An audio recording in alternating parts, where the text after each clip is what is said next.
This week, 2 new books from the lesser-known corners of our world. First, What Lurks Beneath Earth's Surface? Robert Macfarlane will be here to talk about his new book, Underland. And how do you take a story that begins with the disappearance of 2 girls to completely unexpected places? Julia Phillips will be here to talk about her debut novel, Disappearing Earth. Alexander Alter will give us an update from the literary world. Plus, the critics will talk about the latest in literary criticism. This is the Book Review Podcast for the New York Times. I'm Pamela Paul. Robert Macfarlane joins us now from Portland, Oregon. He's on book tour for his new book, Underland, A Deep Time Journey. His previous books include Mountains of the Mind, The Wild Places, The Old Ways, and one that I particularly want to talk about, a few more, but one called The Lost Words, a children's book. Robert, thank you so much for being here. Thank you. There's a kind of trajectory in your grown-up books, going from the mountains downward to the pathways and then ending up underground. Was that a deliberate trajectory, or did that just kind of happen? I guess it happened. It would be nearly a 20-year deliberate trajectory if it had happened. But you're right, the first book and the Mountains of the Mind and the most recent one, Underland, stand in mirror relationship with one another. It looks like one asks, why go high, and the other, why go low? And they come to very different conclusions. But in between, I take landscape and nature in its broadest sense to be my subject, and I find it an inexhaustible one. Well, why go low then? And why go further than what we consider generally to be the bottom, which is the ground? The ground, yeah. Well, yes, we can't see past our own toes. We can see trillions of miles if we look up, but we can see the length of our bodies if we look down. And that's one of the reasons it holds great mysteries that we are only now beginning to fathom, even shallowly. We're finding deep biomes of astonishing diversity and biomass that exist way down into the crust. We're uncovering the fungal networks that connect tree to tree in the wood wide web, as it's wonderfully called. So why go low? One answer is because it's a place of revelation. Of course, another answer is because it's a place of exploitation and confinement, and there are many people who have to be underground who are there working or incarcerated. And so I think in human history, it has long been a place of vision and of terror. It seems that in general, certainly relative to mountains, which we look up to as something sort of aspirational, that what's underneath is what's hidden, what's put out of sight and out of mind. That's right, yes. Anyone who's seen the recent photographs of Everest and the queues on Everest might not look up to that as aspirational. But I came to be fascinated by how young, actually, our mountain habit is. It's barely 300 years old in the, broadly speaking, Western imagination that we've been drawn to the summits of mountains. But the draw into the darkness, the draw down to make meaning, that is as old as our species. And we know that the cave art, the earliest cave art now in Western Spain, has been dated with these new uranium-thorium dating techniques to about 64,000 years ago. That's about 20,000 years before we think that Homo sapiens, anatomically modern Homo sapiens, made that region. So those were Neanderthal hands that were leaving those marks. So we are repulsed, and we are powerfully compelled by darkness and what lies beneath us. You've brought up the issue of time and age, and that your subtitle is A Deep Time Journey. What do you mean by that? Well, the phrase isn't mine. I wish it were, just like I wish I'd coined the Wood Wide Web. But it's John McPhee's, the great John McPhee, and he uses it to mean geological time. So the ancient time of the Earth, of Earth history, that's measured in eons and epochs and eras, and not our puny minutes and seconds and hours. And what interests me is that deep time runs forwards as well as backwards, and it's taken me the best part of 20 years to understand that. I love mountains. I spend a lot of time among them and their bare rock and the deep time pasts that they lay visible to us. But deep time runs forwards as well, and we're now living in the Anthropocene.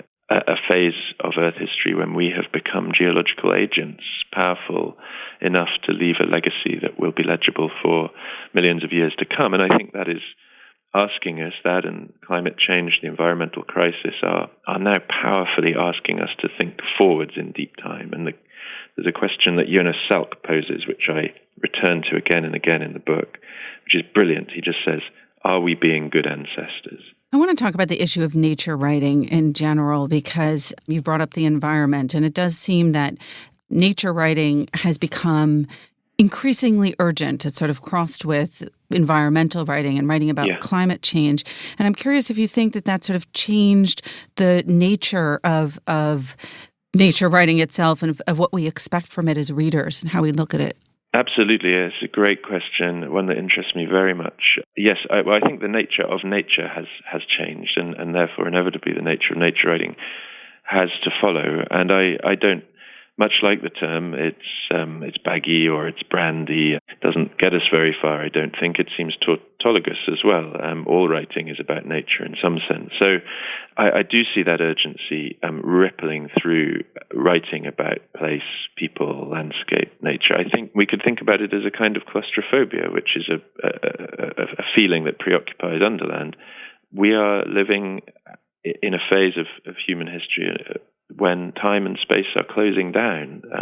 This window that we have to avert catastrophic climate change is closing, and I think that is a strong feeling, and there isn't really room anymore, it seems to me, for the kinds of older traditional forms of nature writing, which are perhaps passive and overly reflective. And this book certainly, for me, drew me very much towards this sense of a politics of urgency. And I think here of big books like Barry Lopez's Horizon, Richard Powers' The Overstory, which actually together kind of make a triptych here. You have The Overstory, The Horizon, and The Underland. They're all big 500-plus page books reacting to an urgent situation in different ways. I think about this as a parent when you watch documentaries about nature with your children. It's very different from the experience of when I was growing up, and it was all about appreciation and beauty.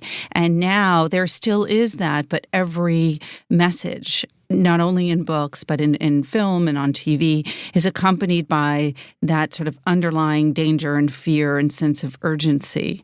Absolutely, or it should be, I think. And I would say a word for wonder, and it sounds as though you would too. I think it's a very, very powerful political, or at least ethical affect. We will not love, we will not save what we do not love. And wonder is a huge kind of fuel of love. We know that.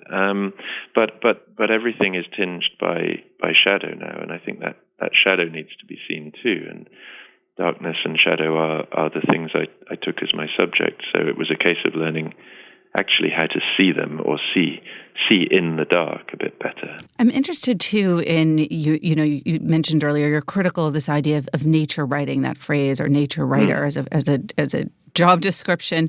I mean, and you actually teach literature at Cambridge. Do you think that nature writing is sort of appropriately treated as a form of literature, or do we more commonly consider it as a kind of reportage? These are complex questions, and I think the best books answer them by being themselves, as it were. I'm not saying mine does, but the very best books are sort of sui generis, really. They are what they are, and they achieve a power of art and a power of ethics and politics through that. I am in a literature faculty at Cambridge. I'm a reader there, but really I'm in what we call the environmental humanities. So this is the complex place where geography and cultural geography and environment and ecology and culture all meet and mingle in these, to me, fascinating ways. So nature writing really has become branded in Britain. There's some amazing work happening. We've had this resurgence going on for 15 years, which I think happened in America in around the time of Arctic Dreams by Barry Lopez, a bit earlier Annie Dillard's Pilgrim at Tinker Creek, and there's this sense then of astonishing work being made that was so alive to the moments of the world, but also the bigger political framings. And something like that has happened in Britain. It's been very exciting to be part of, but it's so kind of vast and wild and unruly that I find it hard to map. All right, well, let's talk very specifically about this book, about Underland. You structure it around what you call 3 chambers or 3 sections: seeing, hiding, and haunting. Can you explain why you chose to tell the story in that way? Well, I wanted to write all the first-person sections, of which constitute about half of the book, I guess, in the present tense, that moment of immediacy. And then outwards from that, I wanted to find ways of folding deep time or allowing deep time to echo. And so these chambers in which other voices from other periods of Earth history and other geographies appear. But I also was responding to what I take to be the 3 great tasks of the underworld as I discovered them, which is to yield, to shelter, and to dispose. We've gone down into darkness to take resource of metaphor, of matter. That's the yield part. We've gone down there to shelter what's valuable to us, whether that's the paintings from the National Gallery that were put in a slate mine during the Luftwaffe bombings of London, because that's where they would be safe, or the many people who've taken refuge underground in history, and the bodies of loved dead as well. And then that's the shelter, and then we dispose as well with our nuclear waste, the Cloaca Maxima sewer in ancient Rome. It's where we put all the things we think we want to be rid of forever, but they have a nasty habit of surfacing again. Let's talk about some of the places that you visited. And these are not necessarily what we think of as beautiful sites. Talk about the sinkholes. So sinkholes are a function of limestone's erosive habits, I guess you could call them. So rainwater dissolves carbon dioxide and becomes a mild carbonic acid, and limestone's pretty susceptible to that. So where you have surface limestone, which you have a great deal of in the world, you get this fabulously complex and chambered hollow land, as Arthur Conan Doyle calls it. And in the northeast of Italy, borders with Slovenia, as it is now, there's what's called the Carso, the karst plateau. And up there, human conflict has raged, as it has done around the world. But here, the White War, the First War, was fought, and then the Partisan War during the Second War, Great World War, was fought with communist partisans fighting German and Italian occupying forces. So, and these I became fascinated by the way that the limestone had become repurposed as first a war machine. I mean, literally hollowed out to make gun emplacements, field hospitals. Mountains were honeycombed. And then in the Second World War, it became a place of execution, and this was where victims of various reprisal killings on both sides were taken and disposed of, pushed into these deep sinkholes. And so it was probably the darkest place I'd ever got, where geology, atrocity, politics, and memory all folded into one another. What did that feel like? It was frightening. I mean, it was fascinating. I saw too the way that things will not stay buried. I alluded to this earlier, but these killings that took place in the 40s are still, they will not stay buried. They are very active in contemporary Italian politics now, as the right battles the left and blame is attributed to them. They're repeatedly mobilized. They repeatedly surface politically as events, and in an odd way, this repeats this history of submersion and revelation that the karst limestone landscape practices itself geologically. Were these areas places where you felt personally drawn to in the way that you did, with mountains? You were a mountaineer. So that was a place that you actually enjoyed going and wanted to go. Did you have the same kind of impetus towards spelunking or, getting down into these? Yes, the Cappadocia and mines and all of that, or no, did it feel unnatural to you? It is pretty unnatural. I mean, there's reasons why very little living goes on down there. They do draw me. Before I went anywhere, I got a friend to take me. I just said, look, take me underground for a day in Britain. Let's go somewhere scary. I need to see if I can be in these places. Mm-hmm. And I absolutely loved it. He described me later as a rat in a drain pipe. I think that was a compliment. I'm not sure. But this was in the cave systems under the Derbyshire limestone in England. So, yes, but they're powerful places, but they are not rewarding places in the way that mountains are. In the catacombs of Paris, I was down there for 2.5 days, didn't see the light for longer than I ever have, and I hope ever will again. And but my goodness, when you resurface, wow, you get a hit of wonder. That you see color again, you see the sun again. The entire world is reborn. So there are paybacks, and then there's just this, to me, utter fascination of this ancient 10, 20, 30,000 year history that we have with these places. Where do you sleep in the catacombs of Paris at night? Yeah. Did you sleep?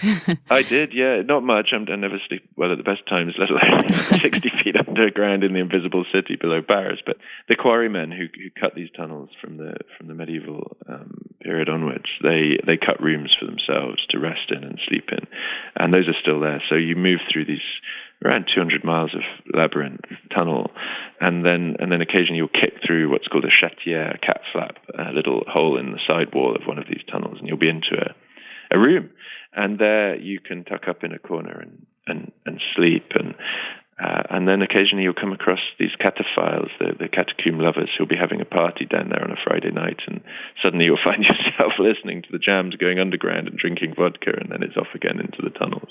You talked a little bit about the structure of the book, the seeing, hiding, and haunting. And there are also, those are also geographically separated as well. The first, seeing, Britain, hiding is Europe, and then haunting is the north. Yes. Tell us a little bit about one of the northern places. You were in Greenland and Finland and Norway.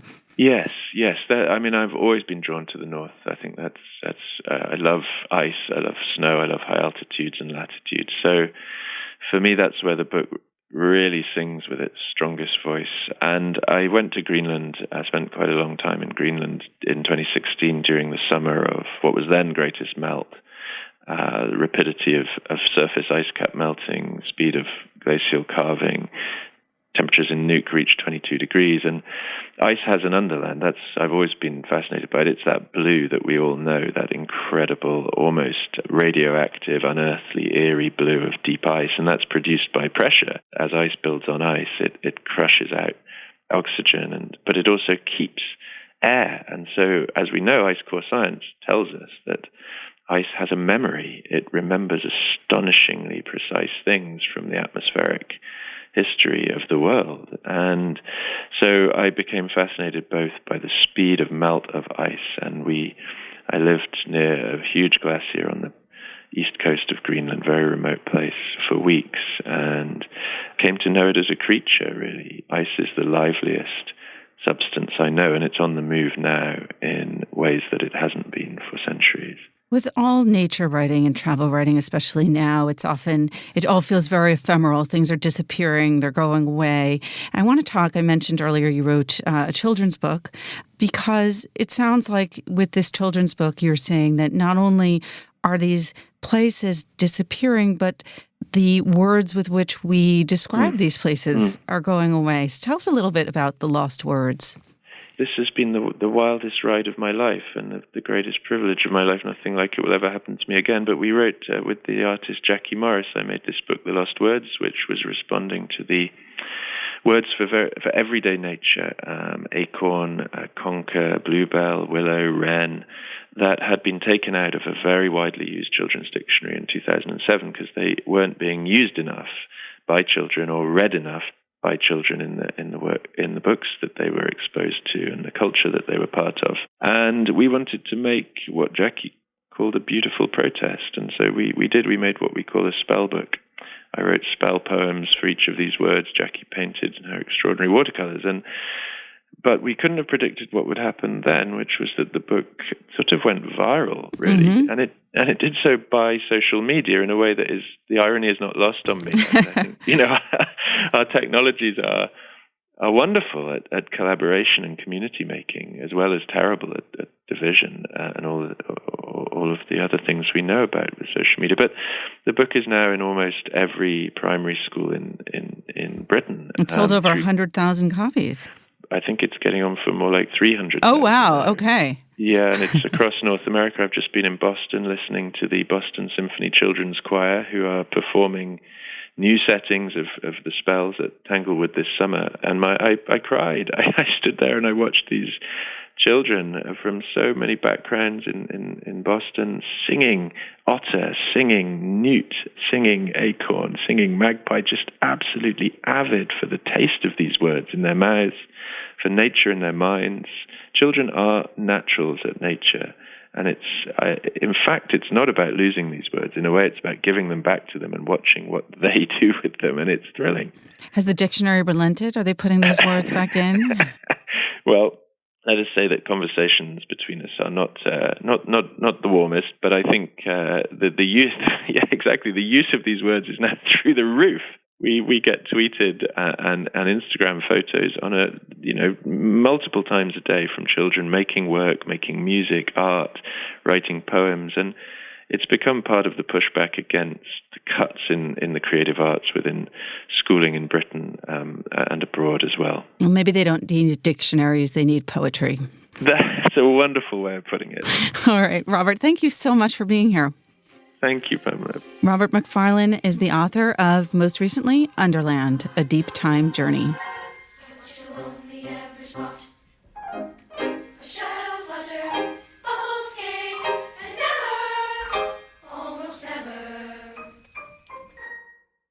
So here's a request for our listeners. I get lots of feedback from you, some complaints, lots of kind words. Really appreciate it. You can always reach me directly at books@nytimes.com. I will write back. But you can also, if you feel moved to do so, review us on any platform where you download the podcast, whether that's iTunes or Stitcher or Google Play or somewhere else. Please feel free to review us and, of course, email us at any time. Julia Phillips is here in the studio to talk about her new book, her debut novel. It's called Disappearing Earth. Julia, thanks for being here. Thank you so much for having me. So this book is set in a place that probably most of us haven't heard of or thought of unless you played Risk as a child, Kamchatka, very important part on the board, but probably for most Americans, certainly, not a major area of concern or interest. What drew you to Kamchatka? I grew up always wanting to be a novelist, but I loved Russia. I was a Russophile starting pretty much in my teens. So what was the impetus?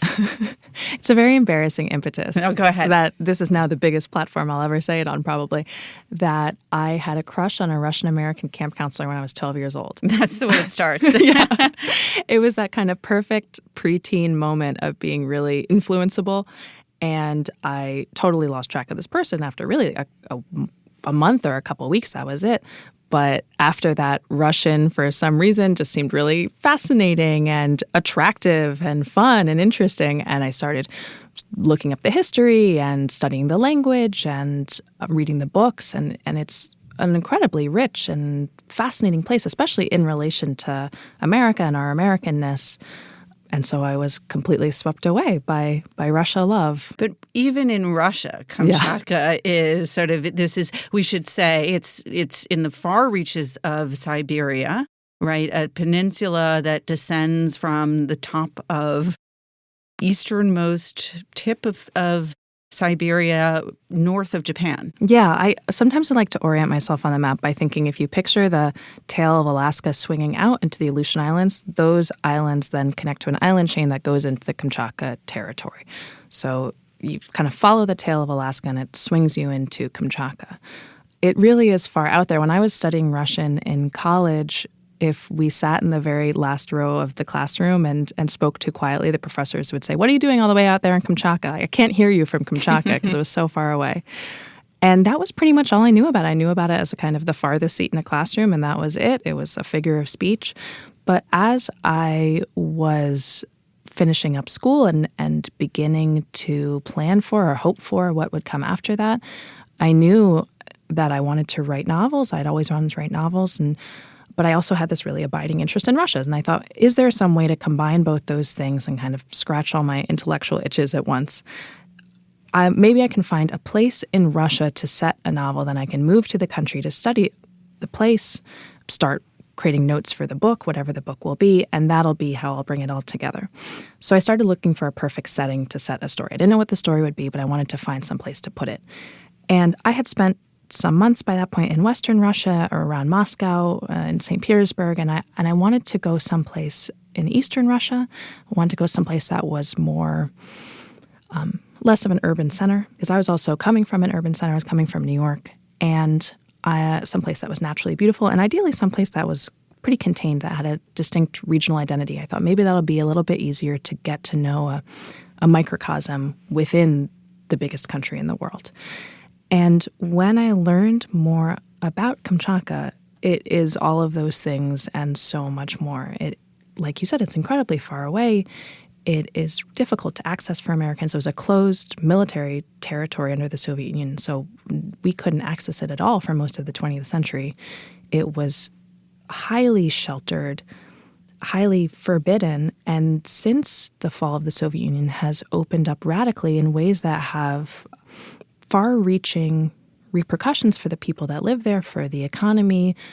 It is a place full of volcanoes and hot springs. It is sort of geographically and ethnically and historically tense, full of upheaval and change. And I thought, I don't know what the story is going to be, but I know that this is a place I want to write it. And you became a Fulbright scholar. Did you set out and say, I'm going here to write a novel? Yeah, I said, I'm going here to write a work of fiction. Thank goodness for the Fulbright Commission for taking a chance on me. I applied 2 years in a row, and the second year it came through, and it was challenging to get there. And a lot of my grant application to them was my saying, it's going to be fiction. I think fiction is important. I think Kamchatka is going to be important. What the story is going to be, I couldn't begin to tell you yet. I've never been to this place. So it was a real leap of faith that they took on me in sending me there, and it totally changed my life. And you went there knowing you would spend 2 years? I spent a year there with the Fulbright, and then I came back. So that was 2011 to 2012, and then I went back in 2015 for a season, for a summer. So I was there about a year and a half in total. So you've been working on this novel for a while. Yeah, I started proposing the grant initially in 2009, so 10 years ago. Well, it shows there's a lot of thought and work that clearly comes across in what you've done here. I want to talk more about Kamchatka, but let me talk a little bit about the novel and then come back to why this setting makes this story so particular. The book starts off with what at first kind of feels like a lazy, inconsequential afternoon between two sisters, and then it mounts to an almost excruciatingly tense scenario, and then an abduction. Did you start off knowing that was the seed, the thing that propels the rest of your story? I did. And so when the plot came, it came very much framed by that story, framed by the story of this abduction. I went to Kamchatka knowing that I wanted to write about a community. And when I got there, I found that so much of the community I wanted to write about, so much about the concerns I wanted to write about were specific to the people on Kamchatka, and yet very much brought with me from home concerns of gender, of violence, of race and ethnicity, of sexuality. Those were the things that I wanted to write about. And so thinking about how to structure and frame the plot as I sort of began developing the story, it became a community story about a range of violence in which the most heightened end of that range, the most shocking and intense violence, would be the violence of the girl's abduction. And that we would see the repercussions of that and also smaller and more everyday violences in so many other people's lives, so many other lives of girls and women in their community. And so the girl's abduction was right from the start a backbone off which all the other people's experiences kind of came off like ribs. It was always the supporting structure for the book. So we're actually going to come back to Kamchatka because you keep mentioning community, and it is a very particular kind of community in this provincial city and then radiates outward. These two girls are Russian. What does it mean to be Russian in Kamchatka? Who are the indigenous people, and what's the ratio and what's the relationship between Russian immigrants, really, to a land that has its own several different ethnic groups already? Kamchatka was colonized in about the 1700s, late 1700s. So it is relatively recently colonized, and the people who colonized it were, to my American eyes, white-presenting, ethnic Russians, folks who were Slavic, who, when we see a Russian character in an American movie or a TV show, that's usually who's presented. There are people already living on Kamchatka who had been living there for 16,000 years, some of them. And indigenous peoples of Kamchatka, there are also indigenous peoples of Siberia who were moving throughout sort of what is now Eastern Russia, and moving into Kamchatka. So there are, for example, some characters in this book who are Koryak, who are indigenous peoples of Kamchatka, who have been on the peninsula for more than 10,000 years. There are people in the book who are characters who are Aven, who are indigenous peoples of Siberia, who came to Kamchatka kind of in the 1800s, around the same time as those Slavic colonizers. And those communities have coexisted and lived in tension, and with especially the transition of Kamchatka into a Soviet military base, the indigenous communities on Kamchatka were put under an intense Sovietization push. And a lot of traditional ways of life there, traditional livelihoods, structures of family were expunged, I would say, by the state. The Soviet state attempted to destroy a lot of them. And now Kamchatka is about 10% indigenous peoples of Siberia and Kamchatka, and about 85% ethnic Russian. And ethnic Russians are concentrated in the seats of power. They're concentrated in the capital city of the region. The government, the military, the main industries are highly ethnic Russian. It is an extreme and specific setup to Kamchatka, and yet it is certainly reflective of dynamics that have happened all over the world and happened in the U.S. over and over again. So there are ongoing tensions between the Russian intruders, but now settlers. What was it like for you as an American coming there, and what was the reception there of you coming there to write a novel about these people? I was extraordinarily lucky to be treated so kindly and hospitably by everybody that I met. I think I was very lucky to have gone to Kamchatka because in Moscow, for example, an American is not an unusual thing at all. But in Kamchatka, which has a population of 400,000, I was one of, I believe, 10 Americans there. And so I was unusual enough that if I went to a fruit stand to buy fruit, someone would say, "Oh, you're the American writer who's come to stay with us and write a book about Kamchatka." People really went out of their way to introduce me to the region and take care of me. And I am forever grateful for that. I also am lucky to love and be very engaged and interested in a country that has an extraordinary literary culture, huge culture of education, of reading. And so to go there and to say, I think there are many places I could go to in America where I'll say that my experience in New York has been... and you're nothing special here. Exactly right. Exactly right. But to go there and say, oh, I am a novelist, I'm working on a novel, and so I want to, spend all my time with you and come over to your house and look at you, and I can't really tell you what it's going to be for or where or when it's going to be published. It's a dream. People there were like, novels are very important. Art is precious. Please enter my home. Wow. So I was... It still exists. It's just in Kamchatka. It's absolutely in Kamchatka. If you want to be revered as a writer, now you know where to go. It's not easy to get to, right? I mean, you mentioned in the novel there are passages that refer to tourists coming there, but how does one get there? I mean, and has it become a sort of the latest very cool place on the Lonely Planet backpacking circuit? It definitely has a Lonely Planet entry about cool places to go in Kamchatka. It's very challenging to get to from the continental U.S. So coming from New York, I would fly 11 hours to Moscow, and then I would fly another 9 hours from Moscow to Kamchatka. It's truly the other side of the world. During the summertime, you can fly to Anchorage and then fly from Anchorage to Kamchatka.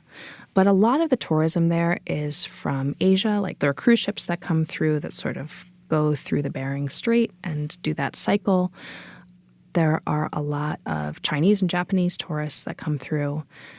It is a place that, because it is so spectacularly beautiful and because its economy was sent into an absolute tailspin after the withdrawal of the Soviet military, or after the the fall of the Soviet Union, has been really seeking tourist dollars as a way to support itself. And I will say, too, that you asked before about what my reception was there.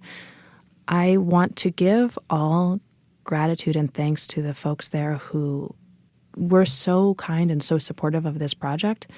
And I also want to say I was always an outsider there, and I would always be an outsider there, no matter whether I spent a year and a half there or 5 years there or 10 years there. I would always be an outsider. The relationship to outsiders, to tourists, which I was in many ways a tourist, I was coming to visit. It was just a prolonged visit, is fraught. And there was no pretending, no matter how warm folks were to me, they were not pretending, and I was not pretending that I was now, so embedded in Kamchatka that I had become one with the community. I was always outside watching. I mean, I brought up the geography and the isolation because it does feel crucial to the story. You have a kidnapping, and then it's this very contained area where these girls may have gone off to, and that becomes part of this story. I want to talk about the structure a little bit because that also feels very deliberate.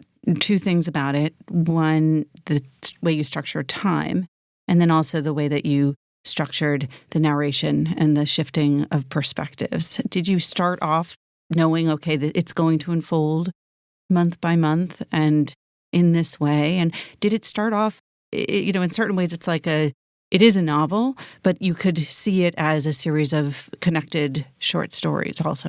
Yeah, it has this kind of episodic structure where we keep moving focus character and we move through time steadily in that way. I did know very early on what the structure was going to be. I would say I had decided on the structure before I began the drafting of the book. It was one of the first things I decided on.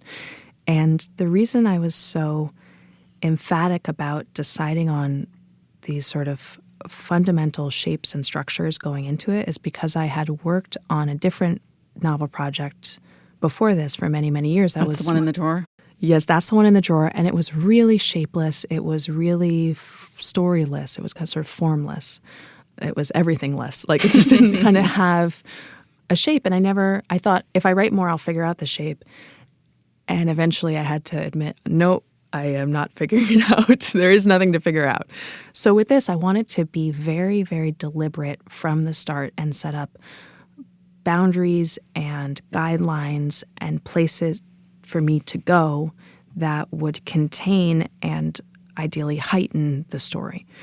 And so this book has an extremely rigid structure. It starts from that abduction in August, and it moves forward 1 month with every chapter and takes us to another woman who's somehow connected to or impacted by this crime. And through moving through those months, we begin to put together an understanding of what happened in August on that abduction day. But that's not the only act of violence. Absolutely not. And the structure was very, very much intended for that reason. I wanted the book to look at the range of violences, the range of harms in the lives of girls and women specifically. That we look at we read the news, we watch a movie about, for example, a girl gone missing, an abduction, serial killers, sort of these scary, scary stories. And I think we comfort ourselves by thinking that has nothing to do with me. That is just the most extreme thing. I mean, what happens to the girls in this first chapter is so extraordinarily rare, incredibly statistically rare. To an abduction of a child by a stranger just really doesn't happen at all. And so I, for example, watch a lot of Law & Order SVU. I watch these stories and I feel good because I feel in control. I feel titillated and excited, and also safe in my home as I watch. And I think it's harder and necessary for me anyway, in the writing, to tease out the connections between those spectacular, unusual violences and the violences that happen to us every single day, and the violences that we do to others. And to not consider those things as separate or as happening in a vacuum, but to acknowledge that the harm of, for example, in this book, a toxic relationship or a medical trauma, someone being hurt at the doctor's office, the loss of a friend, that those hurts and the ways that we hurt others absolutely underpin and support and perpetuate the headline-worthy violences that we read about, and that they too deserve to be acknowledged and recognized and dignified and asked, how can we stop these in order to also stop what these large violences all around us? You brought up the issue of control. So one last question. It's kind of a big question because I'm going to bring in the title and the story in the first chapter that title comes from. But I read it as that we're under the illusion that we have some kind of control of our lives and that at any minute, at any moment, the ground can kind of fall away from underneath you. And you see that sort of again and again unfolding in different ways throughout the novel. So let's end with the story that you begin with the story within the story that one of the sisters tells the other, and that then led to the title of the book. So the two sisters, on this lazy day that they're having, this summertime day, they're at the beach, and the sisters are 11 and 8 years old, and the older sister tells the younger sister a story, a sort of urban legend about a tsunami that hit their city in Kamchatka and washed away a whole town. She is exaggerating. This isn't in the text, but she's exaggerating a story of a real tsunami that hit Kamchatka in 1952 that did a lot of damage.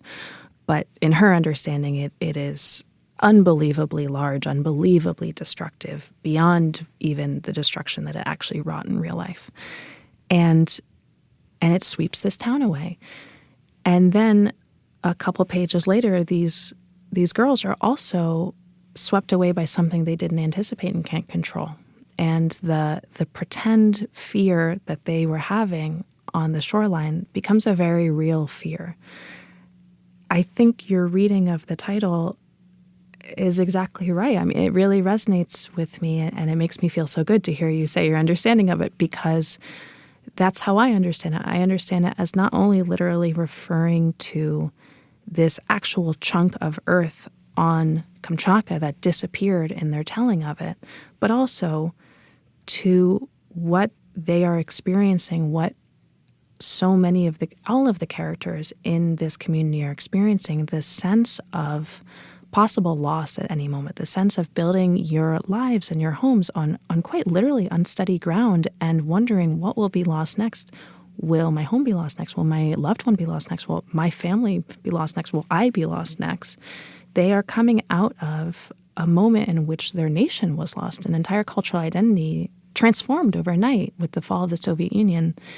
And the world does feel like it could be lost again at any moment. Well, we covered a lot of ground and yet managed to only stay with the book to the first chapter. So I hope that intrigues listeners to pick it up and read more. It definitely deserves many readers. The novel, again, is called Disappearing Earth by Julia Phillips. Julia, thanks so much for being here. Thank you so much for having me.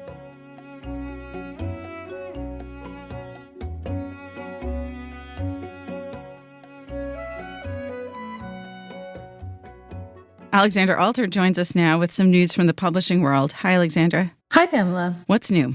So for months, there's been a lot of speculation and anxiety in the publishing world about the future of Barnes & Noble. Everyone's been concerned that the chain has not been doing that well. It's extremely critical to the retail ecosystem. And there was some news last week that it will be acquired by Elliott Management. They've made an agreement to acquire Barnes & Noble. And I think initially there was a little bit of apprehension, right? Because it's this hedge fund. It was founded by the billionaire Paul Singer.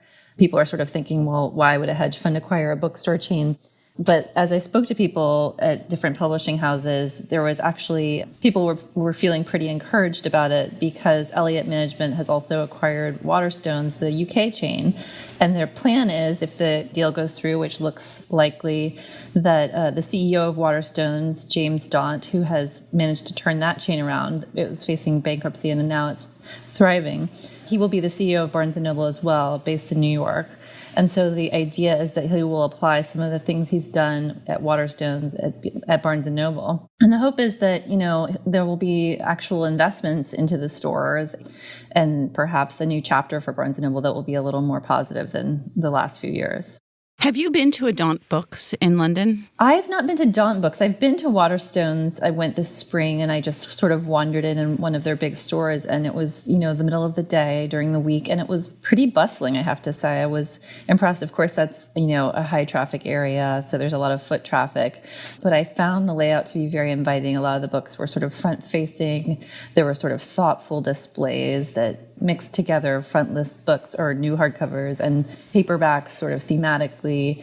So I was impressed. I thought, one thing that James Daunt has said in interviews with me in the past is that he thinks of this chain as really a constellation of independent stores. And so each one is sort of tailored to the community that it's in. They have a great variety of sort of sizes of store, and in terms of the titles they have, they're quite distinct, is what I've heard. But have you been to a Daunt store? I'd be interested because, before he was in charge of Waterstones, he had his own little independent chain, Daunt Books. Yeah, I think there are only two, although I might be wrong about that. There's one in Marylebone and another one in central London as well. And they are organized around the sort of concept of travel and global literature. And so they have this great organizing concept in terms of display, which is that the books are categorized on the shelves by country and region. And fiction is mixed with nonfiction, so that when you go into Russia, you might find books of Russian history and travel guides to Russia, but also Dostoevsky and Tolstoy and Bulgakov and any number of other Russian writers' fiction. So it's kind of it's a store that you want to spend time in. It's really actually quite unique. So I'm interested in what he has done to Waterstones to sort of turn it from what kind of felt like just another British bookstore chain and what he is planning to do with Barnes & Noble. Did they cut down the number of Waterstones books in the UK subsequent to the purchase by the hedge fund? I don't actually know if the number of stores changed. I don't believe it did. They certainly had better sales following his ascension to the CEO position there. And he said in an interview that Eliot had, in fact, invested money in the stores, and that had allowed them to renovate them and do various things to make them more appealing, and it had increased, he says, foot traffic, and their numbers do sort of reflect higher sales as well. So, the UK and the US are not very different in markets, but they are somewhat distinct, obviously, culturally and in other ways. So it will be interesting to see if the things that he was able to do in the UK can be applied equally here. There was a bit of a twist this week. The sale has not been fully completed and won't be for a while. And there's another company that was in the running, ReaderLink, which is a book distribution company in the US, is trying to compete with Eliot and to exceed their bid. So that was a little bit of a twist. It's not clear yet whether they were able to get the funding together to do that, but it has become something of a bidding war over Barnes & Noble, which nobody expected. But that's good news. It is good news. People see the value of, America's largest bookstore chain, and hopefully the people who end up buying it and running it want to invest in it and see it thrive. All right. Thanks, Alexandra. Thanks for having me.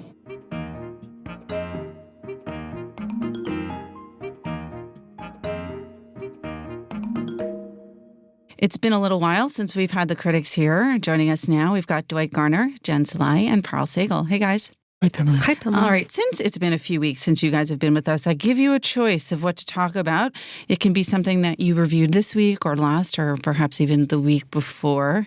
I'm actually doing this on the spot, so they are now rapidly deciding. Parl, let's start with you. I don't know. So I reviewed two books in the last few weeks. I reviewed Naomi Wolf's book Outrages, which has been heavily criticized for containing some pretty serious errors. But I also reviewed this week a book by A.K. Benjamin called Let Me Be Not Mad. And I actually think I want to talk about that one just because it's a very interesting book and I don't know how much attention it's been getting. Mm-hmm. It's really like one of the more original books in this genre. So it starts out like in a very Oliver Sacks kind of book. He's a British clinical neuropsychiatrist. It starts off with just like case studies of different patients who've suffered from different kinds of traumatic brain injury or dementia. And then something strange starts to happen. His own stories are sort of clustering along the margins. They start to take over the narrative. And then the book falls apart. And what we realize we're reading is a book about somebody who treats people in breakdowns, but is now having his own breakdown and trying to write about it as it's happening. And it's a really unsettling thing to read. And there's also a twist in this book that I'm trying to sidestep. But it's a very tricksy book about mental illness and about the porousness between the doctor-patient relationship. And it's really unlike anything I've read. And it is one of those books that if you read it, you'll read it twice. Mm-hmm. Because the twist that happens is so breathtaking and so strange. And I don't know if I like it. I don't know if I agree with it. I don't know if I feel manipulated by it. I don't know if I feel like it's actually something quite moving he's doing. But in the final reckoning, you really are left with somebody who's thinking really hard and trying to think in very inventive ways about what it means to be sick and what it means to be well and what it means to use language to these ends. How did you choose it? Did you know that it was going to have this twist and that it was doing this very interesting thing before you got into it? I wasn't even sent a copy, but I was just on the internet looking around, truffling around. And somewhere somebody mentioned something about reading this book and mentioning the twist. And then I just started to see it also has a very interesting set of blurbs with Stephen Fry, then a whole bunch of scientists, Olivia Lang. So it was writers and scientists, all these people in Britain writing about this book. And then it was also, I found, written under pseudonym. So it kind of gives you this feeling that there's something hot in this book, something that this writer cannot feel like he can handle under his own name, even though the book is very brave and it's about certain kinds of bravery. But all of this sort of the sound, the deliciousness around this book enticed me into it. And again, I don't know I really don't know what I think yet, but about some of his decisions, but I'm incredibly happy I read it. Well, I know I'm going to start truffling around on the internet as opposed to whatever the hell I've been doing on there. Jen, what are you going to pick? I'm trying to remember what I reviewed even a couple of weeks ago. Okay, so this week I reviewed a book that I took some issues with, and it's called Reckoning, and it's by a lawyer and legal scholar and philosopher named Linda Hirschman. And Hirschman has written several books, and, she's known she wrote a history of the gay rights movement. She also wrote a manifesto against stay-at-home motherhood that was quite controversial, I think about 10 or 15 years ago.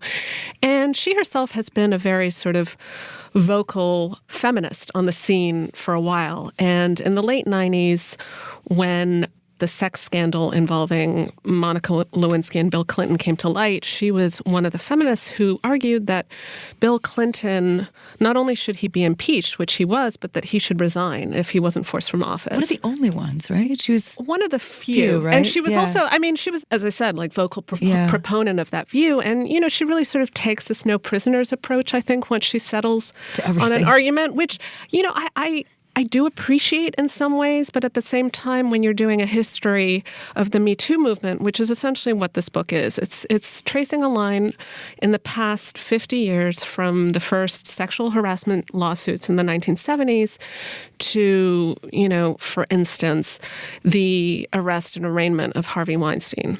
And so she's looking at the relationship between sex, power, work, politics, the law. It's a lot of stuff. It's a lot of territory to cover. It's a very readable book. She's a good, brisk writer. At the same time, it's interesting to me to see that even a book that sort of presents itself as a history, she's fighting some battles here. And one of the things that she really gets into, she mentions some of the sex scandals that conservatives and Republicans have been involved in, but that interests her less. There is a chapter on Clarence Thomas, but otherwise she's really, she's trying to highlight essentially, the long record of liberal hypocrisy, because that seems to be the thing that really sets her off the most. That, in the 70s and 80s, when the legal scholar Catherine McKinnon and the writer Andrea Dworkin tried to introduce an anti-pornography ordinance, it's something that Hirschman clearly is quite supportive of, and McKinnon emerges as a central figure in this book. And she herself still seems to be arguing against, this group of they would call themselves perhaps sex-positive feminists who were very wary of allowing state power to regulate sexual issues. So it's just interesting to see how this comes up again and again. And I, in terms of the argument, I don't mind having that in the book. It's just her way of, she sort of has these like drive-by epithets when it comes to some of these women involved. And even somebody like Gloria Steinem, who was in favor of the anti-pornography movement in the 70s and 80s because she wrote something in defense of Bill Clinton in the 90s, is essentially persona non grata. And so it's interesting. I think that people who agree with Hirschman will read it and feel really satisfied because she's really taking some people to task. But at the same time, it can also be distracting, I guess, depending on what you're looking for. And you do get the sense that she's, on the one hand, fighting those battles, but on the other hand, she wants to sort of argue for this is the inevitable triumph of a worldview that she ultimately thinks is totally correct. So mixed feelings for me. Mixed and mixed. Dwight, are you also mixed? Yeah, I had a great week, Pamela. I reviewed a novel from an Austrian writer named Robert Menas, and the novel's been translated from the German. It's called The Capital with 2 A's, and it's just terrific. It was a big hit in Europe where it got terrific reviews, and it was sort of billed as the first great, quote, European Union novel, which sounds kind of not so interesting. And yet Menas has a great deal of affection for this institution, which is sort of pushing Europe post-nationalism, post-racism, and yet he's a satirist, and so he makes fun of all these shuttling diplomats with their wheelie suitcases, and he's a terrific writer about just a lot of things, just about human beings, and he takes 6 or 7, maybe even 12 characters, and diplomats and Holocaust survivors and academics, and they sort of run in and run out of each other. And it's funny, I had this great week because I'm a big crier when it comes to not just books, but all kinds of art and even television. I cry too easily.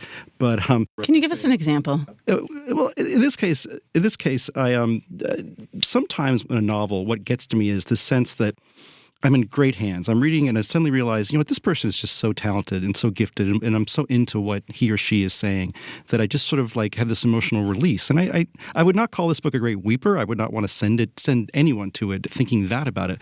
But I just had this sense of welling up, like this guy, I'm in good hands now. I can relax, and I'm going to have a good couple of days reading this novel. He's just sort of that gifted.